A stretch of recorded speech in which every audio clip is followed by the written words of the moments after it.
right. Well, hello, everyone. Thank you so much for joining us for the latest rendition of Young Red Angus Live.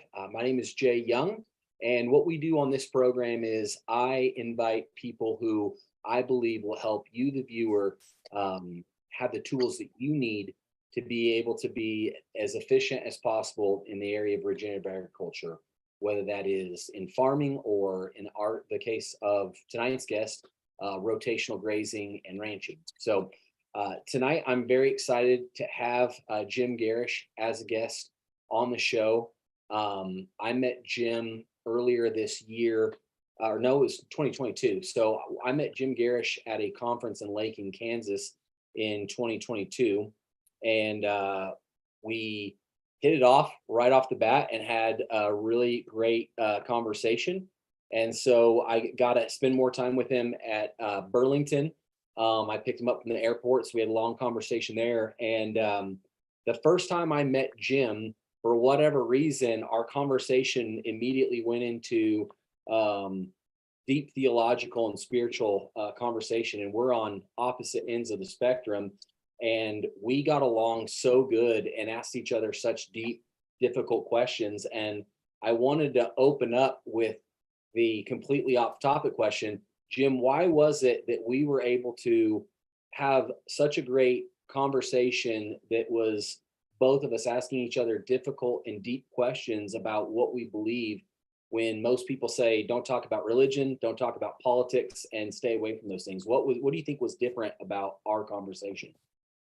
Well, good evening, Jay. I do always enjoy visiting with you, and part of it goes back to that first evening we met in the conversation. And so that question of why you and I, complete and total strangers, could talk so easily with one another about these deep spiritual things, I think it's because we both deeply believe what we believe. And part of that belief is respecting others. And ultimately, as your Christianity would teach, is to love all people, regardless of their persuasions. You may disapprove, dislike. I hate to use the hate word because it's way overused these days. You may hate what someone believes, but Christianity tells us to still love that person. And as you said, Jay, we're on kind of opposite ends of the spectrum in that I am an atheist. But as my view of the world is, it's kind of do what you will as long as it harms no other person. And I have deep respect for people who have a solid belief in a set of principles. And I think that's where you and I came together in our conversation. Is I respected your position and principles, you respected mine. Nobody got testy or angry that we didn't agree on everything. And we just had that great, open, honest, deep discussion. And that second time, when you picked me up from the Denver airport and we drove over to Burlington, it seemed like it only took 30 minutes to get there because the good conversation was nonstop.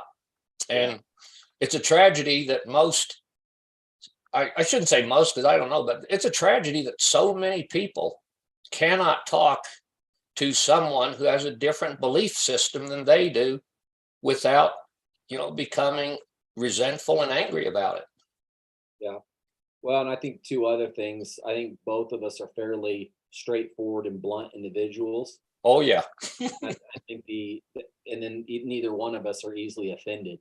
And so I think that, the more you can choose to not be offended, by something, the more you're going to be able to get along with the people around you. That's absolutely true. To me, I would say just about the most offensive thing that I encounter is narrow-mindedness.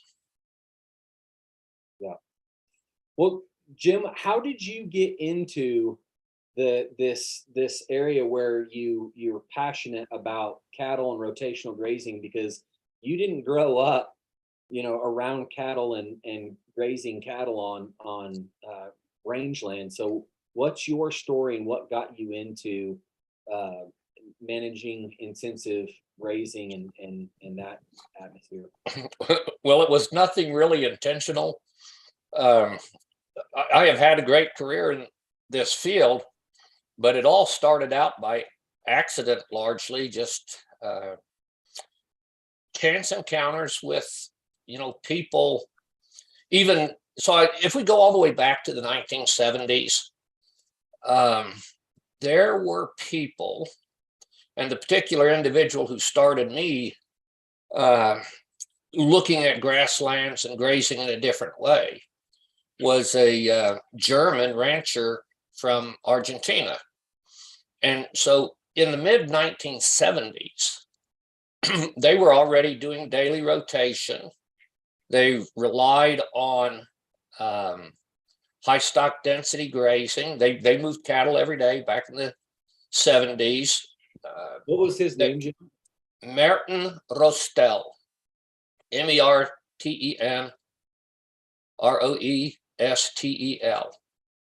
And he was my oldest sister's brother-in-law, is how we happened to meet. Okay. But so this is even before Savory and Parsons, came to North America or South America. So the person, the individual writer, scientist, farmer that most shaped my thinking in grazing management was Andre Voisin. And Andre Voisin was a Frenchman who worked from the late 1920s to his death, I believe, in 1961. And he's the one who really talked about the importance of time as the most important component of grazing management. All of US range science through most of the 20th century was just spatially based. It's just stocking rate theory. You have this size, you have this many acres in a field, you put this many cattle in there, and you leave them there till it's gone. And Voisin really argued that shortening the grazing period, so the time of that the animals were actually making an impact on the land, you shorten that, and then you lengthen the recovery period, and that's how you build healthy soils, healthy productive pastures, kept livestock healthy and productive and all that. And so I read that book in 1978 when I started graduate school at University of Kentucky. Merton's teacher of grazing management back in the 1960s was actually Andre Voisin's wife. After Andre died in 1961, his wife traveled all through Central and South America. I don't think she ever got into the US, but she went to Central America and South America and taught these principles in grazing management in Argentina, which was a grass-based, beef-producing, export market country. They took it to heart, and they started managing this way in the 1960s and had really refined it to a fine art by the mid-1970s when I met Merton. So meeting him, gave me this the idea that there's a different way of managing pastures than what I was seeing in our neighborhood. And I grew up a crop and hog farmer, not in cattle at all. And then I was in graduate school. I actually was supposed to be on a plant breeding assistantship, decided I really wasn't interested in plant genetics, and there was a new faculty member from New Zealand coming to the University of Kentucky to take the pasture ecology position. I didn't even know what pasture ecology meant, but the director of graduate studies, he said, well, when Dr. Doherty gets here, he'll need a graduate student. See if you want to work with him. And so that's how in graduate school I changed from a plant breeding direction to a pasture ecology direction. Just, again, an accident. And if this new faculty member from New Zealand, and I arrived on campus like 10 days before he even did. And so that was another one of those chance things. Then I'm one of the few people who can say I only ever applied for one job out of graduate school, had one job interview, and then stayed in that position for 22 years and 3 months. And that was at the University of Missouri Forge Systems Research Center. And, I got there was research going on, but I just saw a vastly underutilized asset that the College of Agriculture had there, and what a great place it would be to test out these ideas that Merton from Argentina and Chuck Doherty, my advisor from New Zealand, talked about as being normal. And in their countries, everything I've done in the last 40 years was normal. Yeah. So just the right person in the right place at the right time. And as they say, the rest is history. And here I am today doing podcasts with fun and interesting people. So, Jim, well, before I get on to my next question, to be clear, somebody called me out on one of my last ones and said, you're not paying attention, you're distracted or whatever. So when you guys see me looking away or writing down, like I'm writing Merton's name and Andrew Wazan's name. And then also I've got a bunch of questions on my phone in front of me that I'm going to be asking Jim. So I don't want you, Jim, I don't want you to think I'm being rude. And I don't want you guys, the viewers, think I'm being rude to Jim. I'm just asking questions. Yeah, I've done so many of these things. I know what people are doing when their head's down and you can, see the shoulder moving a little. That's the indication that they're writing something down, that or punching it into their phone. So yeah, I know you're fully engaged here. I do want to come back to Andre Voisin. So he wrote a book called Grass Productivity. And to me, that is the most significant book on grazing management written in the 20th century, anywhere in the world. So when you're writing your book, how tempting is it to how much were you using his stuff, the stuff that you learned from him in the book, and how big of a challenge is it to make it authentic and not take too much from your mentors? All right. So of course, Voisin wrote in French and it was translated to English, and I don't know, who did the translation. So if any Frenchman is, listening to this podcast and he's read Voisin in French and he reads my book in English, hopefully he'll be able to see that it's two different things. I want to go further back than that.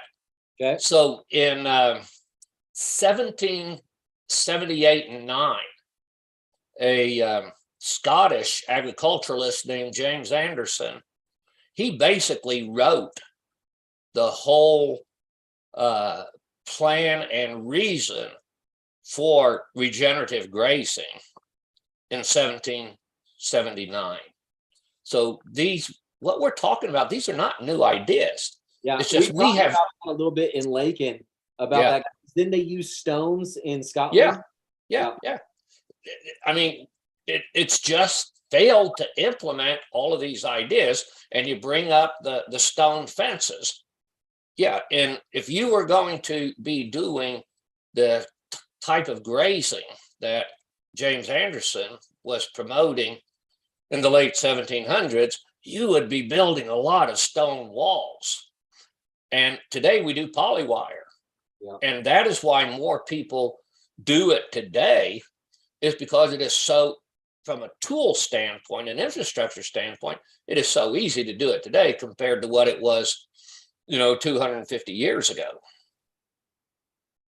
So in the simplest terms, Jim, and if you guys want Jim's book, he wrote this book, Management Intense Grazing, and then he also has wrote a book called Kick the Hay Habit. And are there any other books that you have written, Jim? I guess last summer we published a handbook for irrigated pasture. That one's called Keeping It Green. Okay. And then a few years ago, I did a second edition of Alan Nation's Quality Pasture book. And part of the reason we did that is when Alan wrote that book in around 1990, we didn't know the things that we do about soil health today. And so a lot of what he wrote really focused on using commercial fertilizers to boost productivity, raise protein in the grass, not realizing that there may be detrimental effects to the soil by going down that pathway. And so we did the second edition to kind of bring it into the soil health era, 21st century management as opposed to late 20th century management. So those are the 4 that I've done. Okay. Yeah, I'll have to check into that because we're looking at planting a irrigated circle to do cool season grass. We'd only be able to do limited water on it, but like I'll have to look into that. So Jim, in the simplest term, what is management intensive grazing, and what are those 3 goals that you're trying to hit with that? Okay. So I coined that phrase in about 1989 or 1990. So it's 33 years old, we'll say. And just quite frankly, I have a little bit difficult time exactly defining it. The first time we used the term in a peer-journaled article, we had to define what it was. And we did a definition. And to be honest with you, I have hated that particular definition from the day we did it. But it's something that, the reviewers would accept and do that. So what it basically means is, and I always write it with a hyphen between the management and intensive. So it's emphasizing that it's management that's being intensified, not the grazing part of it. And that management component that we're really focused on is that time factor, shorter grazing periods. And what I've learned over the last 45 years of doing this is the shorter we make that grazing period, the better the results are. And the simplest explanation I can give is when you think about the plant and soil and animal interface, during the actual grazing period, mostly negative things are happening to the plant and the soil. The plant's leaves are being bitten off, so photosynthesis is being diminished. As photosynthesis is diminished, the root system has to contract. We quit having, direct carbohydrate energy feeding of the soil microbes from the plant. If soil compaction is going to occur, it's the result of hooves hitting the ground. So all of those things are negative. And the way I look at it, the fewer days of the year in the active growing season that we can have those negative things happening, the more beneficial it is ultimately to the plant and soil interface. And then if we think about the one positive thing that happens during the grazing period is manure and urine being returned to the pasture. So that's the fertility program. And the more concentrated we make the animals, which is the stock density function, because stock density is a function of time. We make the time shorter, stock density goes up. As stock density goes up, the concentration of urine and dung across the pasture is much more uniform. So that's the one positive thing that really happens during the grazing period. Then in the recovery period, leaves get to grow again, photosynthesis accelerates, we grow more roots, we feed more microbes. So the more days in the active growing season that the plants can be in the recovery phase, the more productive the pasture becomes. So, if we wanted to put specific objectives to it, we would say it is to improve the functionality of the soil plant animal interface. And we do that via shorter grazing periods, longer recovery periods. So I know this happens with cover crops. I was wondering what the effect is on grass. So if you have like when have our cover crop field, once it's grazed that first time, we could get to where we're kind of starting to get into drought conditions, and those Uh-huh. as they recover, they'll be greener, and the stuff outside that didn't get grazed will be start to feel the effects of the drought. And I've been told that's been because the plant stimulates more exudates being shot out into the rhizosphere and attracting more mycorrhizal, well, the fungus and bacteria. I don't know, what percentage Hmm. attracting mycorrhizal or saprophytic or bacteria, but is that similar thing happening with the grass? Is that taking place in those grass systems as well as these cover crop systems? Yes, it is.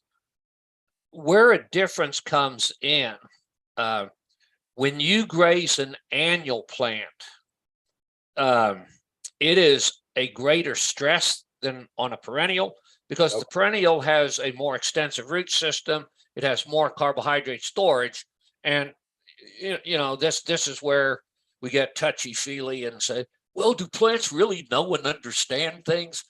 And you know, they respond.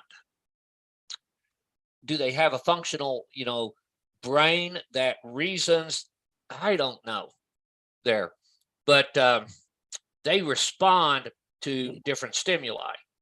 And Right. the perennial plant, because of the more extensive root system, more carbohydrate storage, they are not as motivated, I don't think, to put out more exudates in response to grazing.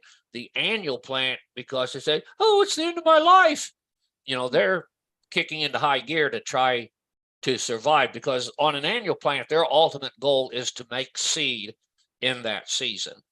Yeah. And so, yeah, I think they are more stimulated by grazing to react to try to improve their chance of survivability than what a perennial is.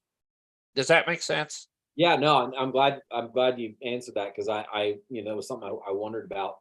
I Mhm. want to real quick ask these two questions that Double D Grazing Company asked. Um, he wanted to know what was the biggest change or innovation that you've seen in grazing over the course of your career. Hmm. Hmm. I have an assumption of what it is, but I don't think it's quite there yet. Yeah, just let me You're right. think. Hmm.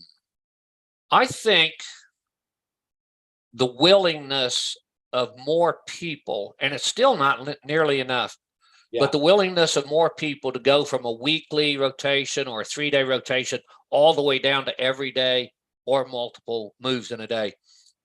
And I've had a number of people who, being kind of twice a week rotation and felt like, oh, they were doing a good job and their place got so much better. And then they went to daily and they said, I just can't believe how much difference there actually is in how the animals respond, what my plant community's like, um, and the perception of improved soil function. We don't have near enough measurements, actual measurements of that. We have a lot of people who say, man, it just seems like my soil is so much more productive now that I'm doing daily moves. But I think that willingness uh, is certainly a big, big change. I wish it was 75% of all producers were doing that and responding that way rather than 7.5% or something. Yeah. I could say things in the defense technology and stuff like that, but the basic tools were available in 1980 to do what we're doing today. Yeah. Now, geared reels came along. That's an improvement. Braided polywire rather than twisted polywire. That's an improvement. But I could accomplish everything today that we've been doing, with rotation, with the tools that were available in 1980, and I could still be about as effective. So I'm not going to say that those tools Okay. have over the course of my career have made the big difference. I think it's the people are actually opening their minds to the possibilities. Now, there's a lot of people that aren't. I mean, there's some hard-headed folks out there that you could, I mean, that literally you can lean on the fence post and talk to them, and they'll say, I can see how you're making that work over on your place, but I don't think we could do that on over here. It's a, I won't use any expletives here because I know this is a family program, but it's just a fence separating these two places.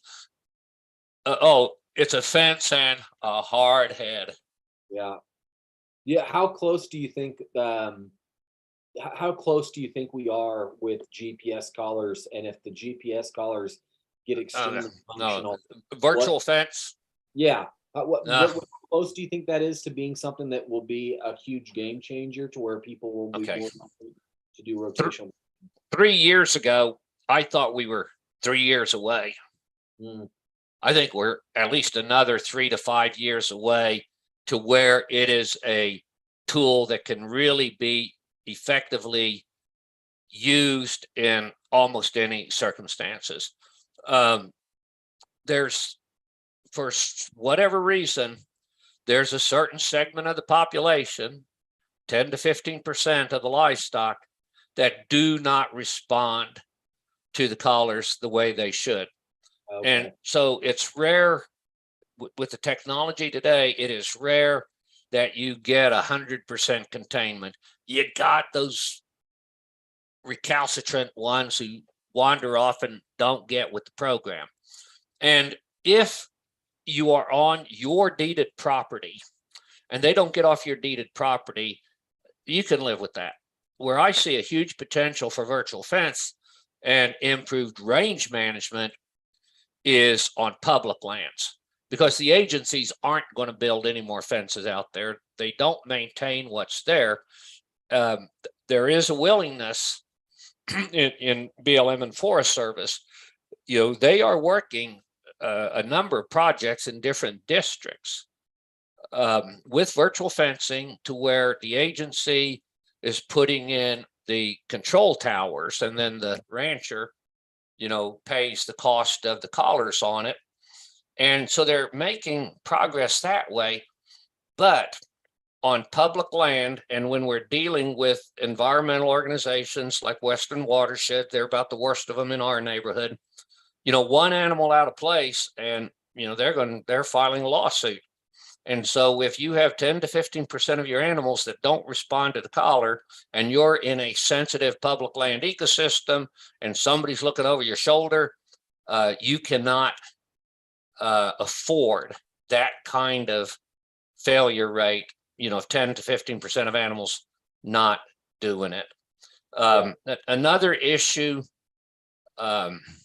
so there are some products available that the collars are solar powered, and so they, you know, run theoretically indefinitely. But the problem is, as soon as you put some more bulk onto that collar and you have cattle in brush and anything like that, they're more likely to tear it off. In the absence of the solar recharge, you have batteries that are going to run down and they have to be changed. And if you have to bring the, you know, have 2 extra roundups a year to bring cattle in to change batteries in your GPS collars, people aren't going to be very interested, because that costs money and it costs performance. Every time you have to make a big gather in rangeland, you know, there's a cost to it. And like I said, 3 years ago, I thought all those kinks would be worked out by 2023, and we have that tool available. I think they're going to get it worked out. And with all technology, you know, it gets cheaper as we come along. And, you know, I said, hopefully in 3 years, we're at that point. It might be 5. If it's 10, I think a whole lot of people are going to lose interest. Yeah. Joel wanted to know, besides the books that you've written, what are some other 21st century books that are current that you really think are good for people to read that will help them understand? Okay, so Gabe Brown's soil. The first one that Gabe Brown wrote, Okay. that's definitely a very good read.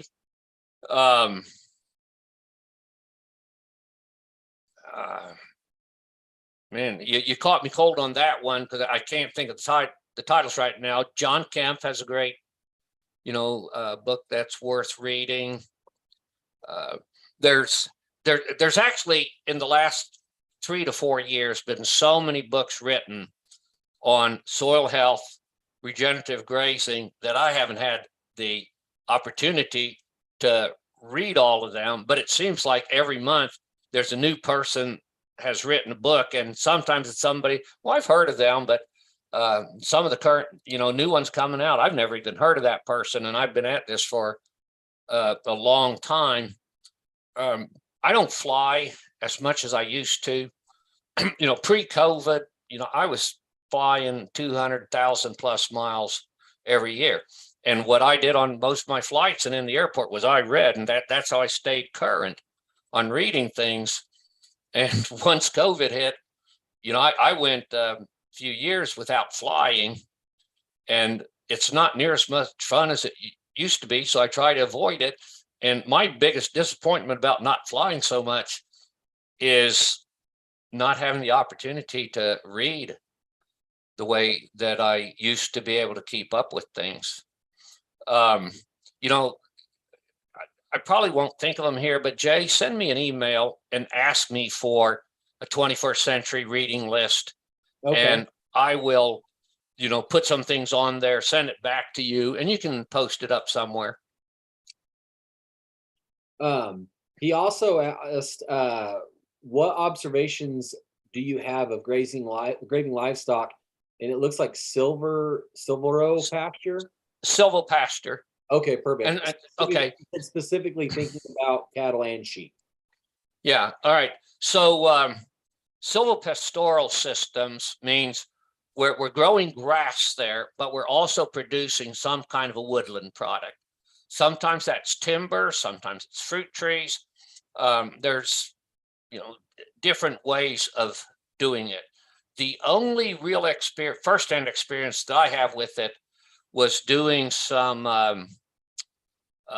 work with walnut plantations back in Missouri in the 90s. I think it's a real good idea. We have a number of clients who, are doing pecans with cattle under them. We have vineyards with sheep grazing. So there's a lot of fruit orchards with sheep grazing. There's lots of opportunities there.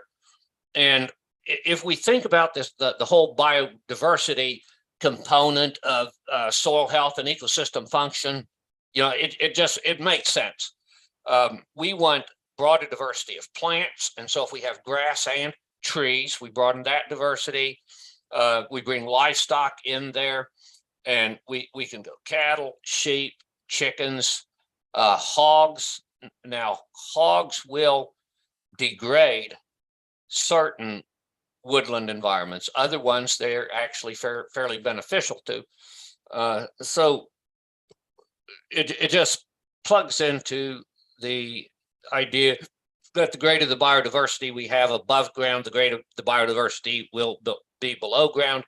And those are factors that just build on each other and make the total productivity, and I want to say the total saleable productivity, because as you know from some of our conversations, I'm very much about the business of this. Again, there's a lot of things that we could talk about on the touchy-feely side of things, but if we ain't making money doing it, they have a whole lot less value. I like, social responsibility, community building, but I want to do it on the shoulders of individuals making money, because that has been a big problem for our rural communities. Is there's not enough people in those communities who are actually making money. So if we want to rebuild communities and society and all those things, we have to have individual profitability to be driving that and supporting it. And so if you can create more saleable products through a silvopastoral system, because you're growing a crop way up here, we're producing livestock down here, we're building soil underneath all of that, that's the real win-win-win situation. Okay. When we're talking about managing like the water cycle, can you explain to people that may not quite be on board with rotational grazing, like why is it that overgrazing affects the organic matter so much, Okay. and how that breaks the water cycle? Okay, so overgrazing, if we take it to its most severe state, and I have seen this, where animals are actually licking up the litter from the soil surface. You know, the real prosperity in grass farming comes when you realize the importance of wasting grass.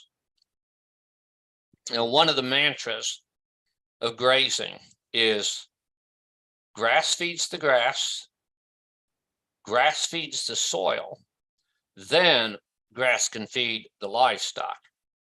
Too many of our neighbors, they look at a pasture and all they think is, I got to feed the cows, got to feed the cows, got to feed the cows. And so they just graze, you know, hammer it down to where there's nothing left. And they feel like, well, I got my money out of that pasture. And the reality is, over the course, if you look at a 10-year horizon, they've probably so diminished the productivity of that land that they've only gotten, you know, less than 50% of the potential of what that acre could have yielded for them in terms of animal products. And so to have a functional water cycle, we need to leave a green living plant that has the capability of recovering quickly. We need that out there. And then part of the product of leaving more residual is we have a greater opportunity to put residue, litter, on the soil surface. And that litter on the soil surface serves a number of functions. It breaks the impact of raindrops coming down so that you don't get dislodging of the soil particles and what we call surface sealing, a very common problem in tilled cropland fields. Is it can be dry as a bone and you think, oh, that'll just suck the water in. But in the first, you know, several minutes of a rainfall event, all the small particles are moving, plugging the infiltration pores, and then we just have runoff. Even though the ground is basically bone dry under that, it can't take in water because of that surface sealing. The litter on the soil surface greatly reduces the risk of dislodging soil particles and having surface sealing. And the thicker that residual layer is, that transition of plant material into the organic layer, the thicker that is, we could get a sponge effect. And, you know, if you pour water onto a sponge, it can soak it in, hold it in place, and then it slowly leaks out the bottom. And that's what we need on the surface of all soils, is that organic layer, that residue layer that will act as a sponge that, rather than letting water run off, it holds it to where it can then infiltrate into the soil. And then as we do our grazing off of a pasture, leaving the appropriate residual, move the animals away, that is how we build organic matter into the soil. Because when the animals do take off part of that plant, there is a sloughing of roots and the microbes associated with them. And whereas litter really only works on creating that organic layer in the surface, we'll say 1 inch. It is the expansion, sloughing of the root system that builds the organic matter, 6 inches, 12 inches, 20 inches. And in the case of the prairies, 6 feet, 8 feet, 12 feet, depending on the depth of the soil, it's putting organic matter into the soil at much deeper layers. Sometimes we get too focused, I think, on the surface there and forget that we want to actually build organic matter in the entire rooting zone. And we do that through good grazing management. So Josh Nelson asked this question about managing or creating a system. So it's, how would you implement a system of grazing annual forages like cover crops in the upper Midwest in a row crop system? I don't mind answering this as well, Jim, but did you have any inputs on him getting started and how to get started? Okay, so one of the basic, theories of soil health, one of the principles is have a living root in the ground as many days of the year as possible. And so depending on what crops they're growing, there's a lot of corn in the upper Midwest, and it is very often corn harvest occurs too late in the year to actually seed a cover crop after the corn. And so the overseeding of the cover crop into the standing corn, and generally, I think the recommended stage, when the first leaf above the ear has, senesced or fired, that's the time to be broadcasting the cover crop. And if the timing is right, you can have 6, 8, 10 or more inches of green cover growing at the time that the corn's being shelled. And if you do that, that ensures that you have that continuity of living root in the ground, and that helps the water cycle, that helps the mineral cycles, it helps develop more organic matter into the soil, plus it provides super good animal nutrition above and beyond what just the stock field is going to provide. Soybeans, because they leave so little residue behind, you can also overseed a cover crop into standing soybeans. Now, if you do it too early and you get too much green matter up there, it really interferes with combining of the soybeans because we're running so close to the ground. And so the timing is, you really want the cover crop just to be, 2 to 4 inches tall and emerging when you're combining. And when you take the bean cover off, usually then the cover crop takes off. If you have a crop like winter wheat that might get being combined, early to mid-July, putting a warm season, cover into the wheat stubble just immediately behind the combine usually works real well. And I was going to say in the Midwest, but Texas to Minnesota, that can work and work well. But it all goes back to that basic soil health principle of trying to keep a living root in the ground as many days of the year as possible. And then there's also the question, what's your willingness? A lot of people think, I got to grow one of these cash crops every year, so they're sandwiching a cover crop, in between there. But if you get into the livestock production and become a very good grazer of cover crops, you may find that your net return, not your gross return, but your net return per acre is actually greater from the livestock production on the annual forage than it is from the crop that you're growing. And so maybe it makes sense to following, one corn crop or bean crop, whatever it is that you're doing, 2 years of annual forages. And that might be a cool season cycle, a warm season cycle, and another cool season cycle. So actually 3 different cover crops to fill in all of those growing season days between the so-called cash crops. And again, if you're top of your game on livestock and yearling, if I were doing it on annual crops like that, I wouldn't be messing with cows. I'd be doing multiple cycles of yearlings every year. Great potential there, year in, year out.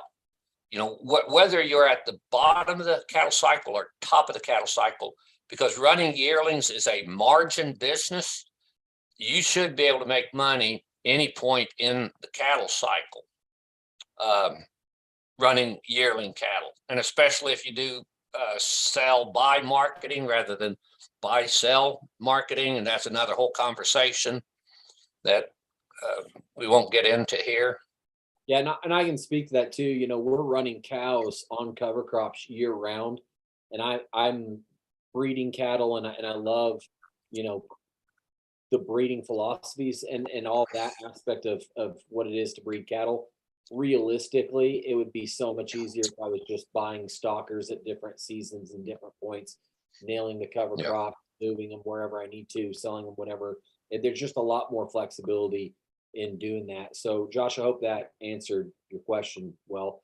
I wanted to ask you, you bring up in the book that the higher the stocking rate and the quicker the more frequent the moves, and then the more watering systems that you have in that, and the less area that they have to get to those water systems, increases the manure distribution, and does a whole bunch of things for you. So, when people hear that, they kind of get overwhelmed thinking, well, how much money am I going to spend on doing these watering systems? What's the most creative ways that you've seen people be able to integrate these, getting the beginning stages of adding in more watering systems to help them be affordable?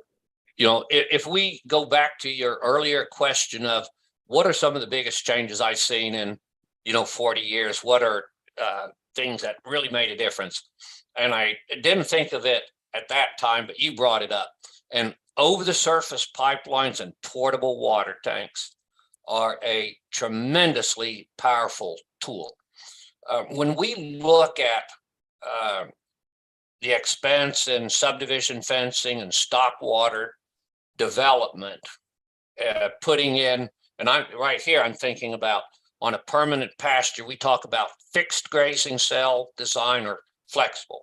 And a fixed grazing cell design, pretty well everything is done with permanent fence, permanent watering points. And then on a flexible design, we're using movable fences, movable pipelines, movable water tanks. And in a fixed grazing cell, generally we figure the water system is going to cost approximately 3 times as much as what the fence does. And if you go, and a big part of the expense of putting in permanent watering systems is burying that pipeline. When we first started doing these, the trenching cost was more than the cost of the pipe. Now, in the last 10 years, pipe has gotten much more expensive, and the relationship isn't as strong as it was 20 years ago. But you can, with portable, a movable over the surface water line, and we tow these around with an ATV. I have 1,100 foot of 1.25 inch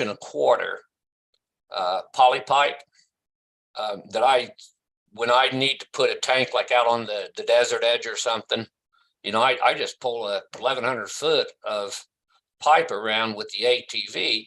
And so that 1,100 foot of pipe allows me to put water over 800 acres as long as I have an attachment point for it to go to. And so we can get the cost ratio of fence to stock water almost down to 1-to-1 using flexible water systems. And the tank, the size of tank that you need to put out there doesn't depend just exactly on the number of animals that you're watering. It's how far are they traveling to get to that water? How fast can you put water back into that tank?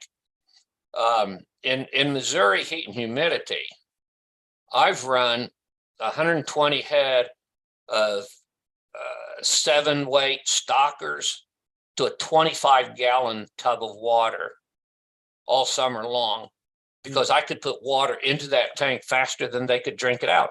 And the animals learn that the water is out there, that, you don't have to go with the whole herd and fight and push and shove, because, it's right there.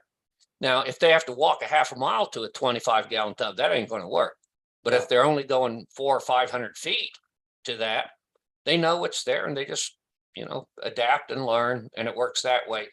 So yeah, portable water systems are a powerful tool, especially on crop fields, grazing cover crops, because usually you don't have ponds out there. You don't have stock water pipelines buried going to drinkers out there. And so to have the capability of basically, and let's just say you got a quarter section, you got 160 acres out there.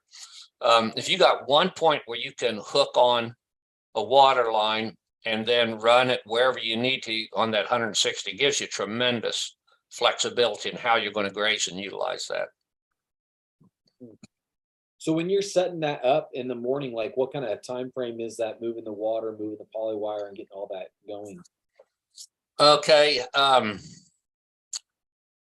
It of course, it depends on the size of tank, how easy is it to move, and those sort of things. But back in Missouri, on our place, we use movable water tanks. And so here, I'd only be talking about, a herd of 60, 70 cows to move the, and using 100 or 100 gallon Rubbermaid tank, quick coupler attachments, and then moving their poly wire fence, and the length of fence would have been typically 400 to 500 feet. Rarely would I ever be more than an hour doing that. Sometimes as little as, 20, 25 minutes. On the ranch here in Idaho, we generally ran 400 to 500 pairs. Now our water tanks were fixed, and it was just moving the poly wire fences. And on our big pivot, which is a 300-acre pivot, the fence runs are a little over 1,000 feet. And when I was, a little bit younger man, 20 to 25 minutes is what it took me to take down 1,000 foot of fence, set it up for the next day's move. It takes me 30 to 35 minutes now, because I just don't move as fast as I used to. If I had to, and I have used a movable tank out here, one of the Tomcat tanks. They're made in Gillette, Wyoming. They're on wheels. I've used a 750-gallon one. I've used a 1,000-gallon one. And when I need to move that Tomcat tank, that's about a 30-minute task. And that would be for 400 to 500 cows. Okay. Yeah, when you're getting, I got about 20, 25 more questions I got to ask you in the next 9 minutes. When you're getting started, you talked about in the book about understanding what your peak, your peak growth of your grass is. Uh-huh. You don't want it to get too fibrous in the end, or at least that's the way I understood it. So when you're setting up, like in my area, most of the grass is buffalo grass.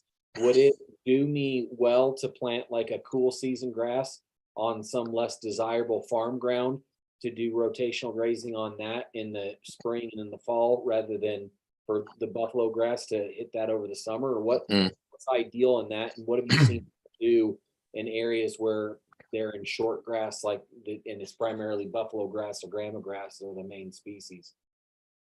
You know, that's a really challenging question. In a marginal rainfall environment, anytime you try to reseed something or interseed something, your success rate is so tied to whether or not it rains that it's a gamble. So if we go back to a high rainfall environment like Missouri, 4 out of 5 times that you try to reseed a pasture, you're going to have good success. You come out to, do I remember, are you like 14, 16 inch rainfall where you are? Yeah, and it's been like around 11 the last 2 years. Yeah. So in an environment like that, the success rate drops to about 1 in 3. Mm. And it just totally depends on, did you hit the rainfall right? And so I'm not going to encourage you to try to reseed some of those buffalo grass areas unless it's in a creek bottom area where you have some natural sub irrigation. If you have some sites like that, your probability of success does go up, probably to 2 out of 3 attempts, still not the 4 out of 5 that we would have in Missouri or under irrigation, but it's a little better shot there. And you can, of course, always be watching those longer term, forecasts that like USDA or NOAA puts out. And if you're like, we have El Nino, La Nina's faded away. El Nino's supposed to be kicking in this year. And if you are in a part of the country that has a strong El Nino effect, this would be a year that I'd take a gamble on doing that kind of seeding. The last 2 years, man, I mean, and my wife sells seed, and I always hate it when I have to tell someone, and she does the same thing. Somebody has called her and has an idea that they want to convert some native rangeland to an improved pasture.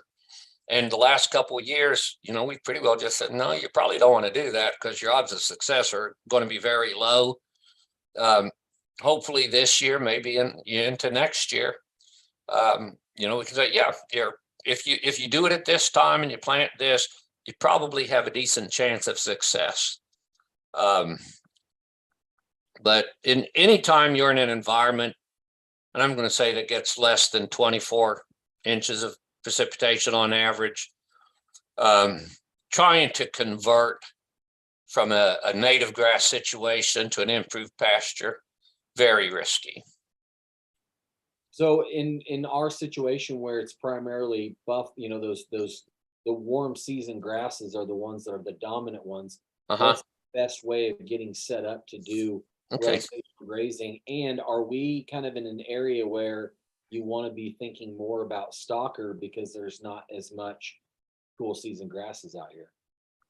Yeah, that strategy of going stalkers rather than year-round cows fits in an environment like that. One of the tenets of management is you will always get what you manage for. And so, and I wish I'd been around, 150, 200 years ago and not gotten scalped or killed or anything like that, but to see what these grasslands were actually like. Was that all buffalo and blue grama 150 years ago? I don't know. Yeah, right. If it wasn't, and I believe that probably it wasn't, that there would have been a much stronger cool season component in there. What we've seen across most of the mid-grass and short grass prairies, because of set stocking, is the cool season component has vanished out of most of those prairies. I think all indications are that pre-European settlement, that there was much more diverse grass community out there and a broader forb community out there. So coming back to this idea of you will get what you manage for. If you start, and we've seen these changes take place in different parts of the country, but the buffalo grass, blue grama community, that seems to be the most difficult one to change through grazing management. And it's because you're working with such a short sward to begin with. And, I'd like to hear some success stories from somebody who, by changing their grazing management and thinking about, okay, what do I need to do here to favor cool seasons coming back? And if you really manage that way, do the cool seasons come back?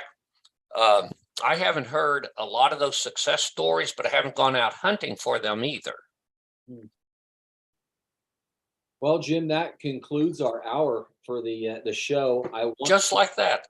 Just like that. I want to put a plug in for your book. So, Jim, what's the best way for somebody to buy your book that's going to get you the most amount of money? Go to our website, AmericanGrazinglands.com. Click on books and more and buy everything we got. Awesome. That's what feeds my grandkids.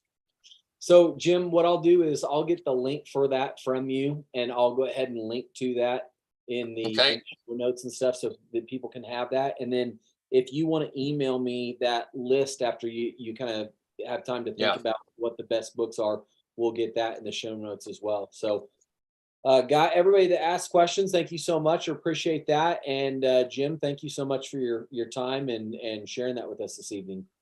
It was a pleasure, Jay. I'll look forward to the next time we